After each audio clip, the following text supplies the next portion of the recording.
ટીસીઆર 3 રીતે તમારે ચેક કરવું જોઈએ તમારું. અહીંયા જ બધા ધ્યાન રાખજો. ટાઇટલ ડીડ ક્લિયરન્સ રિપોર્ટ 3 રીતે જોવાનો છે. એક, ક્ષેત્રફળની દ્રષ્ટિએ. ક્ષેત્રફળ માટે છે ને નીચેથી શરૂ કરો. તમારી પાસે જમીન છે એ ઉપર ક્યાંકથી કટકો થઈને આવી છે ને, તો આગલી નોંધમાં જાઓ. આ બે નોંધનો ટોટલ મારો એટલે બાપુજીને મળેલી જમીનમાંથી એમાં ટોટલ મળી જાય છે. મળી જાય છે. ત્યાંથી ઉપર જાઓ. બાપુજીને વારસાઈ વેચણી થઈ છે એ એક જ સર્વે નંબરનો ટોટલ મારો. ટોટલ મારો એટલે બાપુજીને દાદા પાસેથી જ્યાંથી મળી એની યારે આંકડો મળી જવો જોઈએ ને. આવી રીતે છેક ઉપર સુધી ટિપ્પણ સુધી. ટિપ્પણ તો મૂળ છે અખંડ સર્વે નંબર સુધી.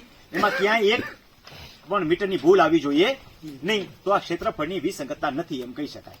નહીતર ક્ષેત્રફળની વિસંગતતા હોય, કાં ઘટતી હોય કાં વધતી હોય. ઘટતી હોય તો ઉપાધિ નથી, વધતી હોય તો ઉપાધિ છે. એને કરતી વખતે સરકાર 1 મીટર પણ જમીન તમારી વધતી હોય તો એને થવા દેશે નહીં. અને પછી પ્રક્રિયા લાંબી થઈ પડશે, ખરીદવાનો ભાવ ને વગેરે. અને એ ખાલી ખરીદવાનો ભાવ દેતા નથી પતતું. હવે આ થયું ક્ષેત્રફળનું રિલેટેડ. એ બધાને ખ્યાલ આવી જ ગયો. ક્ષેત્રફળ સરળ વસ્તુ છે, ટોટલ મેરેજ આવવાનો છે. વિભાજન થતું ગયું હોય ને ઉપર ટોટલ મેરેજ આવ એટલે આગલી જમીન આવી હોય ત્યાં મળી જાય ને. પછી ત્યાંથી ઉપર હેલા જાવ એટલે ટીપણ સુધીની જે આ કુલ જમીન છે એ ટીપણમાં બતાવી જમીન મળી ગઈ એટલે ટાઇટલ ક્ષેત્રફળનું મળી ગયું. બીજું ટાઇટલ જોવાનું છે ખેડૂત ખાતેદાર રિલેટેડ ટાઇટલ. ખેડૂત ખાતેદારમાં બધી એન્ટ્રી નથી તપાસવાની.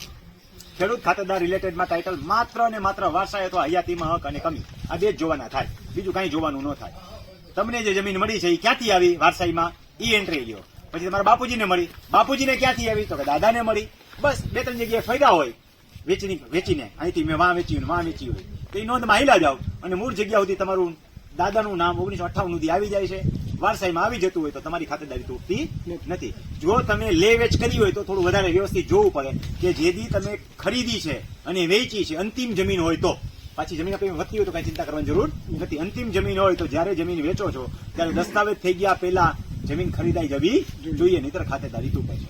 આવી તૂટતી ખાતેદારી જો 30/6/2015 પહેલાની હોય તો બહુ જાજી ઉપાધિ ન કરતા. એમાં બહુ ચિંતા કરવા જેવું નથી. 10% પેનલ્ટી ભરી નીકળી જાઓ. પણ જો 1/7/2015 થી હશે તો 300% પેનલ્ટી વાળી થઈ તો હવે તમે ખેડૂત ખાતેદાર નથી એમ માની અને ઉભા રહી જાવ, ક્યાંય જમીન ખરીદવી નહીં કે વેચવી નહીં. આ આટલું હતું ખેડૂત ખાતેદાર, મૂળભૂત ખેડૂત ખાતેદાર છો કે એની સાબિતી માટે પ્રમાણપત્ર રિલેટેડ ટાઇટલ.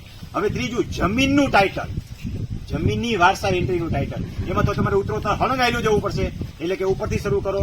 જેની પાસેથી જમીન હતી એની પાસેથી એના વારસદારને આવી તો વારસદારોને બધાના નામ, એમાંથી નથી જોતા એના હક કમી, પૂરેપૂરા હક કમી થઈ ગયા છે કે કોઈ રહી ગયા છે. પછી વેચણી. આવી રીતે ઉતરોતર લેતા જાઓ. એમાં ક્યાંય નોંધ ઘટવી જોઈએ નહીં. જો એકાદી નોંધ ઘટે છે તો એ તમારું જમીનના રિલેટેડ ટાઇટલ તૂટે છે એમ કહેવાય. આ રીતે 3 ટાઇટલ થયા.